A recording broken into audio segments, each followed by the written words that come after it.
ሰበር ዜና ወቅታዊ ሁኔታዎችን አስመልክቶ ከትግራይ መንግስት የተሰጠ መግለጫ የተለያዩ ሴራዎች ከበባና ክልከላ እንዲሁም ወታደራዊ ዝግጅቶች ሲያደርግ ከቆየ በኋላ ትግራይን ዳግም ለመውረርና የትግራይ ህዝብ ለማጥፋት አሁን ላይ ውጊያ ከፍቶብናል።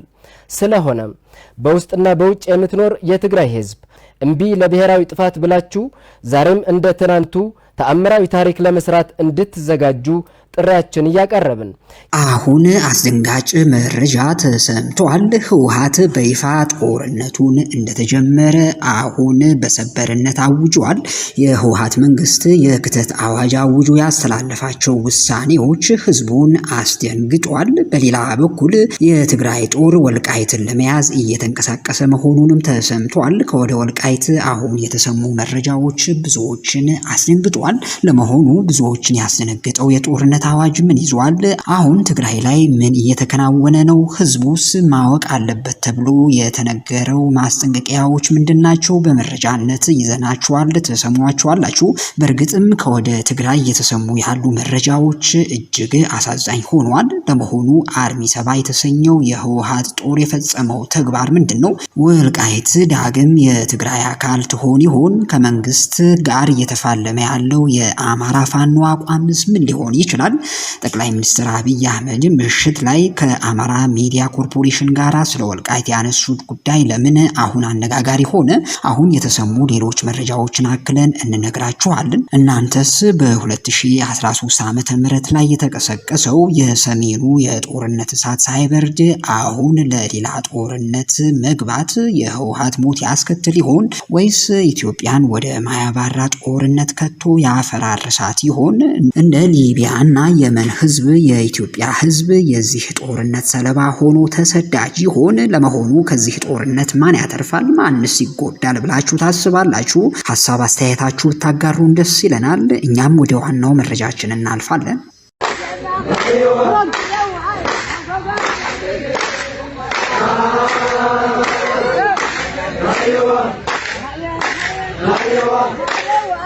አሁን በወቅታዊ ሁኔታ ከትግራይ ብሔራዊ ክልላዊ መንግስት በተሰጠው መግለጫ መሰረት የብልጽግና መንግስት እያካሄደ ለቆየው ወታደራዊ ዝግጅቶች ላለው ትንኮሳዎችና የድሮን ድብደባዎችን ተከትሎ ዛሬ ሐምሌ 25 ቀን 2018 ዓመተ ምህረት ንጋት አንስቶ በምዕራብ ትግራይ ማለትም በወልቃይት አካባቢ ሸረሪና አቅጣጫ ግልጽ ጦርነት በብልጽግና ተከፍቶብኛል ይላል የህወሓት መግለጫ።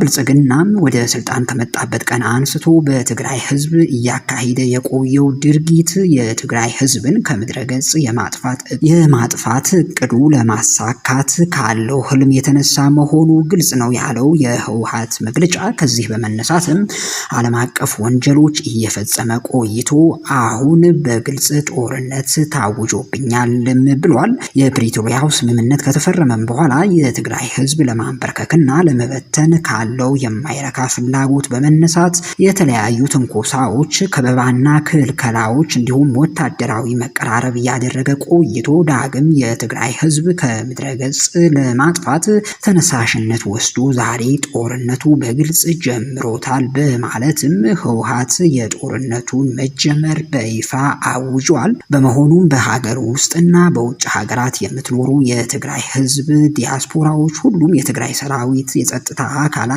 የትግራይ ብሔራዊ ኃይሎች፣ የትግራይ ሲቪል ማህበራት፣ የትግራይ የሃይማኖት ተቋማትና ሌሎችም በተጠንቀቅ እንዲቆሙ ይኸው መግለጫ አስጠንቅቋል። በሌላ በኩል እየተሰሙ ያሉ መረጃዎች እንደሚያሳዩትም ህወሓት ከሌሊት አንስቶ ወልቃይትን ለመያዝ ጥረት እያደረገ እንዳለ ነው የተሰማው። አርሚ 7 የተባለው የህወሓት ጦርም ወልቃይትን ለመያዝ ከሌሊት አንስቶ ጥረት ሲያደርግ የቆየ መሆኑን ለብልጽግና ቅርበት ያላቸውን ምንጮችና የአማራ አክቲቪስቶች አሁንም እየገለጹ ይገኛሉ።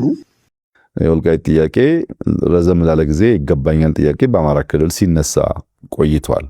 ይህንን ጉዳይ የሁለቱም ክልል ህዝቦች ያሳተፈ ያወያየ በህገ መንግስቱ መሰረት በሪፍረንደም የተረጋገጠ ለዘላቂ ሰላም መነሾ የሚሆን ካልሆነ እድል አግኝቻለሁና አሁን ላፈላልግ ብትል ሲቀየር ይበላሻል። ለምሳሌ በሌላ መረጃ የመንግስት ሚዲያዎችና የመንግስት ከፍተኛ ባለስልጣናት ለህወሓት የጦርነት አዋጅ እስካሁን በግልጽ መግለጫ ባያወጡም በጽሁፍና በምስል ህወሓትን የሚያጠለሽና የሚወነጅል ፕሮፓጋንዳዎች በስፋት እያሰራጩ ይገኛሉ። ምሽት ላይ በአልተለመደ መልኩ ጠቅላይ ሚኒስትር አብይ አህመድ ከአማራ ሚዲያ ኮርፖሬሽን ጋር ቃለ መጠይቅ ሰጥተው እንደነበረ የሚታወስ ነው። ይሄ ቃለ መጠይቅ ብዙዎች የተለያየ መንገድ እየተረጎሙት አሁንም ይገኛሉ። አንዳንዶች የፌዴራል መንግስት ለጦርነቱ ክልሉ ማለትም የአማራ ክልል አስፈላጊ በመሆኑ ከወዲሁ ህዝቡን እንዲያዘጋጅ ለማሳሰብ ነው ብለዋል። በዚህ ቃለ መጠይቅ የአማራ ማህበረሰብ የፖለቲካ ማዕከል ስለሆነው የወልቃይት ጉዳይም አብይ አንስተዋል። አብይ በዚህ ቃለ መጠይቃቸው ካነሷቸው ጉዳዮች መካከል የወልቃይት ጉዳይ የሁለቱም ክልል ጉዳይ በመሆኑ አሳታፊ በሆነ መልኩ በውይይት መፈታት የሚፈልጉ ጉዳይ ነው ብለዋል። የወልቃይት ጉዳይ መፈታት ያለበት ዘላቂ መፍትሄ በሚያመጣ መልኩ እንደሆነም ጠቅላይ ሚኒስትሩ ያከሉ ሲሆን ለአንደኛው ወገን መልስ በመስጠት ሌላኛውን ወገን ከጥያቄው ጋር እንዲቆይ በማድረግ ዘላቂ ሰላም ሳይሆን መልሶ ሌላ ግጭት ነው የሚፈጥረውም ብለዋል። ከአማራ ክልል ጥያቄ አንጻር ወደ ወልቃይት ለመንቀሳቀስ በአሁኑ ወቅት ከበፊቱ የከፋ ነገር የለም በማለት ህወሓት ያደረገውን ያለው እንቅስቃሴ ዝም ለማሰኘት ሞክሯል። ሌሊት ደግሞ ህወሓት ወልቃይትን ለመያዝ መንቀሳቀሱ ዛሬ በስፋት እየወጡ ያሉ መረጃዎች ያሳያሉ። በሌላ መረጃ ህወሓትን አጥብቆ እየተቃወመ ያለው ራሱን የትግራይ የሰላም ኃይል ብሎ ያደራጀው ታጣቂ ቡድን ህወሓትን ከመቀሌ በማስወጣት ከተማዋን ለመቆጣጠር የሚያስችለውን አጠቃላይ ዝግጅት ማጠናቀቁን የቡድኑ ወታደራዊ አዛዦች መግለጻቸውም ተሰምቷል። በቀድሞ የህወሓት ከፍተኛ ወታደራዊ አዛዦች በወዲ አንጥሮ በጀነራል ጉሽ ገብረና በጀነራል ከበደ ፈቃዱ የሚመራው ይሄ የሰላም ኃይል መቀሌ መሽጎ የትግራይ ህዝብ እያሰቃየ ያለውን የህወሓት ስብስብ ጠራርጎ በማስወጣት ለትግራይ ህዝብ ሰላምና ዲሞክራሲን ለማረጋገጥ ሙሉ ዝግጅቴን አጠናቅቄያለሁ ሲል አውጇል። ወታደራዊ አዛዡ እስካሁን ባለው መረጃ በማንኛውም ሰዓት የሚሰጠው ግዳጅ በአግባቡ መወጣት የሚችሉ በርካታ ታጣቂዎች ከህወሓት ማለትም ከቲዲኤፍ በመክዳት ወደ ሐራ ነፃ መሬት በመቀላቀል ላይ እንደሚገኙም ነው ያሳወቀው። ይህ የታጣቂዎች እንቅስቃሴ የህወሓትን መዋቅር ከውስጥም ከውጭም በቀላሉ በጣጥሶ ለመጣልና ቡድኑን ለአንዴና ለመጨረሻ ጊዜ ከትግራይ ምድር ለማስወጣት ምቹ መደላድል የሚፈጥር መሆኑንም ነው የገለጹት። ይህም ሆኖ ግን ጦርነቱ በይፋ መጀመሩ ኢትዮጵያ ወደ ማትወጣው አዘቅት ውስጥ ሊያስገባት ይችላል በሚል ብዙ የፖለቲካ ተንታኞች አሁንም ከፍተኛ በሆነ መንገድ ስጋታቸው እየገለጹ ይገኛሉ። ኢትዮጵያ በ2013 ዓመተ ምህረት ወደ እርስ በርስ ጦርነት በመግባቷ ከፍተኛ የሆነ ኪሳራ ውስጥ መውደቋ፣ ዛሬ ያለችበት የሰላም እጦት፣ ከፍተኛ የሆነ የዋጋ ግሽበት፣ ለመኖር እጅግ ከፍተኛ የሆነ ችግር ውስጥ መውደቅ ወጣቱ የተስፋ ማጣት ሁኔታ ውስጥ እንዲገባና በጦርነቱ ህይወት የገበሩት አያሌ ወጣቶችና የኢትዮጵያ ህዝብም የእርስ በርስ አለመተማመን ውስጥ መግባቱ የሁሉም ሰው የሚያውቀው እውነታ ነው። አንድ ህዝብ ገና ከቀደመው የጦርነት ጠባሳ ሳያገግም የእንባውና የደሙ እርጥበት ሳይደርቅም ወደ ሌላ የግጭት አውድማ መግባቱ ከሰብአዊነት አኳያ አሁንም ትልቅ አደጋ ነው እየተባለ ይገኛል። ካለፈው ጦርነት የተፈናቀሉ ሚሊዮኖች አሁንም በመጠለያ ድንኳኖች ውስጥ ሆነው እርዳታ በሚጠብቁበት፣ በሺዎች የሚቆጠሩ እናቶችና ህፃናት በምግብና በሕክምና ጦት በሚሰቃዩበት በዚህ ሰዓት እንደገና ወደ ጦርነት መግባት ማለት የህዝቡን ስቃይ በእጥፍ ማብዛት ነው በሚል ጉዳዩን እየተተቸ ይገኛል። ይህ አዲስ ውጥረት ከቀደመው ኪሳራ ሳይወጡ ሌላ የደም መፋሰስ ማምጣቱም ህዝቡ በራሱና በሀገሩ ተስፋ እንዲቆርጥ፣ ስነልቦናዊ ስብራቱ ወደ ማይመለስበት ደረጃ እንዲደርስም ያደርገዋልን በሚል ፖለቲካ ተንታኞች እያሳሰቡ ናቸው። ሀገሪቱና ህዝቡ ካለፈው ውድመት ገና ሳያገግሙ ወደ አዲስ ጦርነት መግባት ማለት በእንቅርት ላይ ጆሮ ደግፍ እንደሚባለው ነው እየተባለም ይገኛል። ቀደም ሲል በነበረው ግጭት የወደሙ መሰረተ ልማቶች፣ ፋብሪካዎችና ትምህርት ቤቶች ሳይገነቡ የውጭ ምንዛሬ እጥረትና የኑሮ ውድነት የህዝቡን አቅም ባዶ ባስቀረበት ሁኔታ ተጨማሪ የጦርነት ወጪን መሸከም ሀገሪቱ አትችልም እየተባለም ይገኛል።